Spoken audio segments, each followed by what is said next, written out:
selamat datang di YouTube Rumah Dandelion. Hari ini masih bersama aku, Rizkina, aku psikolog anak dan remaja dari Rumah Dandelion.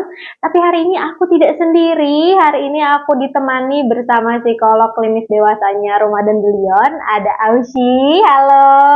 Halo, Silahkan kalau kamu mau memperkenalkan diri. Oke, halo teman-teman semua. Perkenalkan, aku Ausi, aku psikolog klinis dewasa dari Rumah Dandelion. Oke, nah hari ini tuh kita mau membahas sesuatu hal yang sedang sering dibahas juga ya di sosial media gitu. Kan kasus-kasus berkaitan sama perselingkuhan, perceraian memang sedang banyak. Tapi kalau misal berangkat dari kasus-kasus tersebut, ada satu hal juga yang sering dibahas yaitu isu fatherless. Nah, tapi fatherless ini tuh kan nggak melulu nggak ada bapaknya ya gitu. Biasanya juga lebih ke arah figur dari ayah ini, peran dari ayah ini. Nah, biasanya tuh dampaknya tuh seperti apa sih kalau individu yang dibesarkan dengan nggak ada sosok bapak? Oke, nah yang tadi Mbak Kiki sampaikan itu benar banget gitu ya, bahwa fatherless ini nggak terbatas pada individu-individu yang nggak ada sosok fisiknya, tapi juga nggak ada sosok secara emosionalnya, kayak gitu, atau psikologisnya nih. Dan kalau kita ngomongin dampak, ternyata berdasarkan penelitian tinjauan literatur, itu dampak fatherless ini itu mempengaruhi dari kecil banget, dari anak masih kecil banget sampai dia dewasa nanti. Seperti itu. Semakin kecil anak ini fatherless atau kehilangan sosok ayahnya ini, dampaknya kan semakin besar. Oh, interesting. Dibandingkan kalau anak ini mungkin udah lebih gedean, kayak udah SD atau selebihnya, kayak gitu.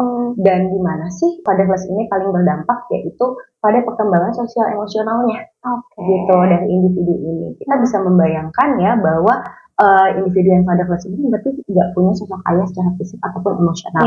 Yang berarti mereka ini juga bakal banyak punya perasaan-perasaan negatif gitu, yang mungkin cukup dalam dan juga dalam jangka panjang gitu. Jadi kayak mungkin mereka ada perasaan kesepian atau kayak perasaan sedih, kok kayaknya keluarga aku nih beda nih sama keluarga orang lain. Kan jadi bisa muncul rasa iri, marah yang berkepanjangan, tidak hanya kepada sosok ayah yang tidak ada, bisa juga kepada ibu atau kepada dunia secara umum. Kenapa sih aku harus nggak punya ayah?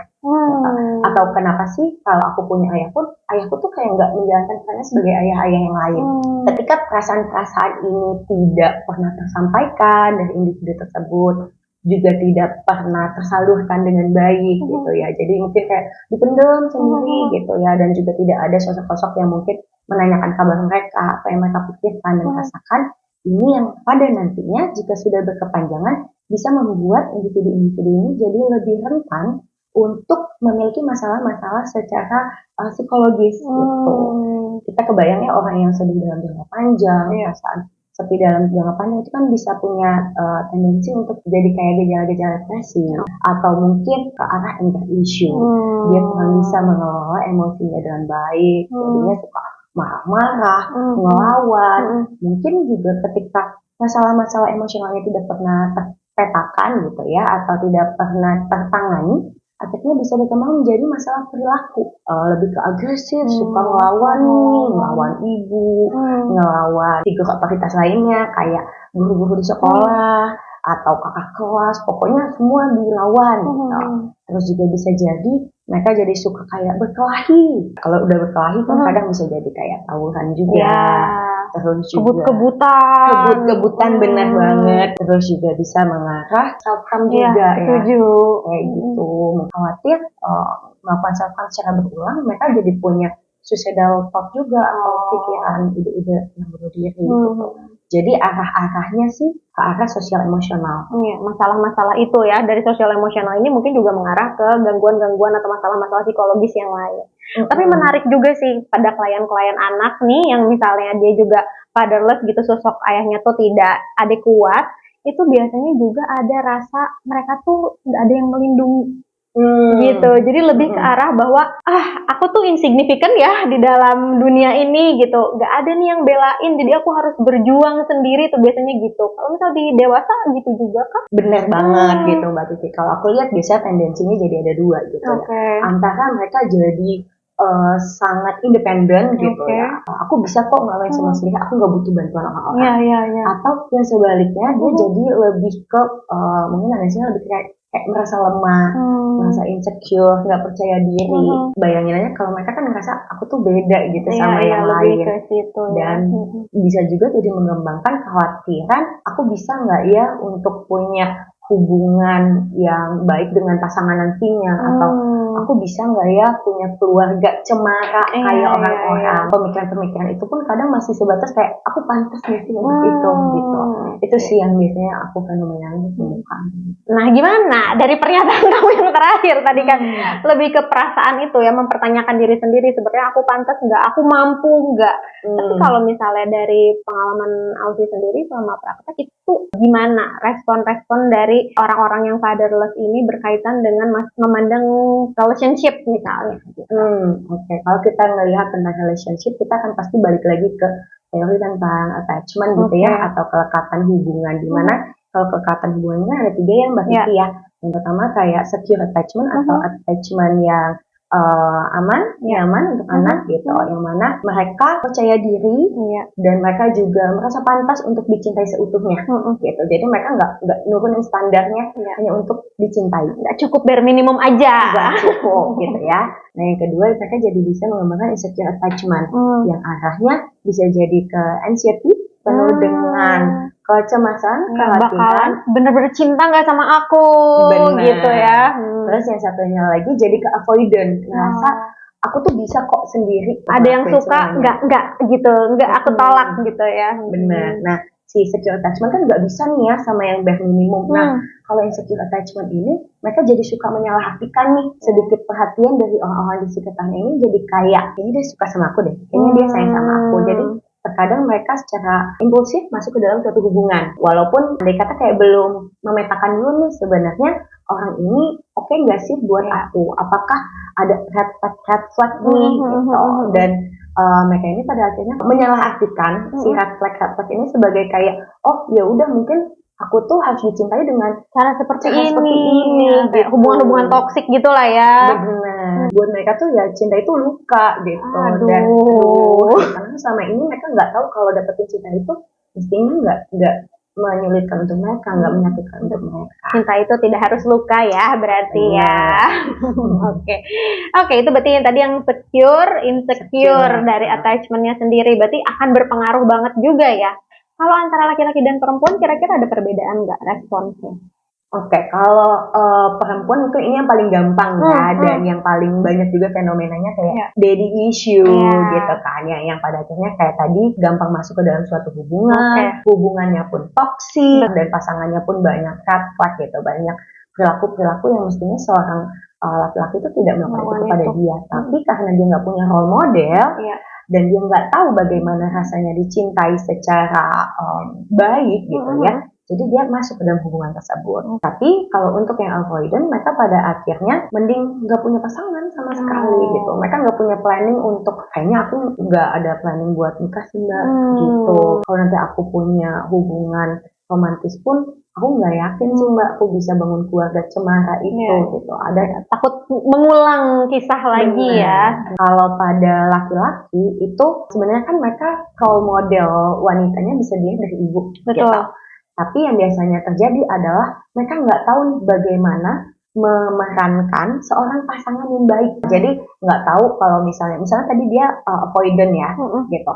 Dia punya masalah semua dipendam, semua problem dia selesaiin sendiri, atau tiba-tiba pasangannya udah kebagian dapat marah-marahnya doang nih. Pada akhirnya pasangannya bingung, kenapa ya? Kok pasangan aku marah-marah kayak gini, nggak pernah sharing apa-apa. Kebayang kalau jadi pasangannya mungkin rasanya juga kayak nggak signifikan, aku tuh buat apa di sini gitu ya. Bener-bener.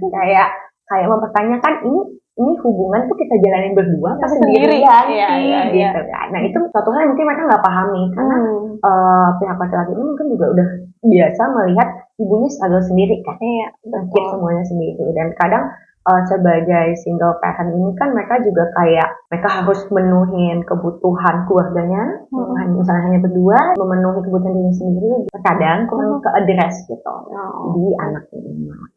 Tapi sebenarnya ya, aku jadi tertarik sama satu pertanyaan ini nih. Ada awareness nggak sih dari orang-orang yang nggak dapat figur ayah ini untuk misalnya, oh aku pengennya kayak gini gitu, pengennya keluarga aku nextnya lebih cemara dan aku mau mengusahakan sesuatu gitu. Ada nggak sih perasaan seperti itu? Jujur ya Mbak Kiki, malah sejauh ini klien-klien yang aku temui semua punya keinginan seperti itu. Gitu, motivasinya sangat kuat, apalagi ketika mereka itu udah punya anak, gitu, karena mereka mau cut cycle ini, gitu, mereka mau siklus ini, mau jadi ibu yang baik, mau jadi bapak yang baik untuk anaknya, dan mau jadi pasangan yang baik juga. Cuman ya tadi, tantangannya gimana nih? Motivasi kuat, gitu kan. Cuman berdasarkan penelitian juga bahwa tadi kan kita ngomongin dampak hanya masih baru pada anak-anak dan remaja gitu kan. Tapi ternyata fatherless ini dalam jangka panjang, walaupun penelitiannya masih belum banyak, tapi juga berdampak signifikan kepada orang-orang dewasa. Gitu. Jadi mereka kayak punya luka nih dari masa kecilnya, kalau balik lagi tidak pernah teradres ya, dari kecil. Tapi kalau misalnya mereka teradres, ini semua nggak muncul. Yang penting harus ada sosok-sosok penggantinya. Maksud aku, figur ayah ini masih bisa digantikan oleh figur-figur laki-laki lainnya.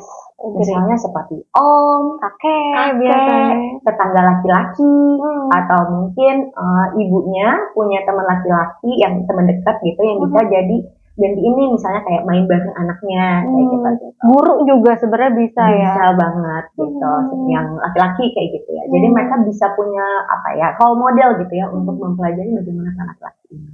Dan balik lagi nih, tadi pertanyaan Mbak Kiki adalah apa sih yang menghambat mereka? Gitu. Ketika ini tidak teradres, si luka ini ketika mereka mau memperbaiki ya, atau mau berubah sedikit maju, terus ke-trigger. Keinget sama, dulu aku nggak gitu kayak gitu loh Mbak, kayak gitu. Kok rasanya masih sakit ya secara emosional. Yang berarti ketika dia ingin berubah menjadi ibu atau bapak yang baik, dia juga perlu untuk memproses dirinya sendiri terlebih dahulu. Kayak gitu, memproses luka-lukanya ini, dikeluarkan dulu semua emosi-emosinya yang mungkin selama ini belum pernah tersampaikan, pikiran-pikirannya selama ini juga belum pernah tersampaikan, kayak gitu. Sambil mengurai, dan kita juga pastikan memperbaiki sudut pandangnya juga yang lebih positif. Oke, seru banget ya pembahasan kita hari ini tentang fatherless dan juga dampak panjangnya gitu. Tidak hanya ketika kecil tapi juga dampak ketika dewasa, bagaimana cara dia menjalin relasi, bagaimana cara dia berperan ke depannya sebagai orang tua dan sebagai pasangan tentunya ya. Satu hal sih yang aku notice ya dari pembicaraan kita hari ini adalah meskipun makin muda anak itu mendapat kondisi di mana dia tidak mendapatkan figur orang tua atau figur ayah yang adekuat, itu jadi lebih beresiko tinggi selama dia dapat role model gitu ya. Kita tetap bisa memberikan itu, mensupport itu. Yang kedua adalah anak itu dibiasakan untuk mengadres dari masalahnya. Tadi kalau ada perasaan negatif, kalau ada kemarahan, kekecewaan gitu, kita bantu untuk merilis dan memetakan perasaan-perasaan itu. Meskipun tadi ya gitu akan maju mundur prosesnya, tapi itu bukan sesuatu hal yang mustahil kok gitu. Kalau dari Ausi sendiri ada kata-kata terakhir mungkin untuk para penonton yang ada di sini untuk menyemangati mereka, mungkin ada yang dapat mendapatkan pengalaman yang sama gitu. Ini untuk kurang enak ya Mbak. Padahal buat teman-teman, buat teman-teman di luar sana gitu ya, yang mungkin punya isu yang sama. Jangan khawatir, tadi kita udah bahas juga bahwa kita pasti masih bisa berusaha untuk menjadi lebih baik asal kita mau usahanya itu. Dan mungkin kita nggak bisa mengharapkan perubahannya secara mendadak, tapi nggak apa-apa, pelan-pelan aja, tapi kita ke arah yang lebih baik. Oke, baik kalau begitu. Terima kasih Ausi atas kehadirannya. Sama-sama, makasih juga Mbak.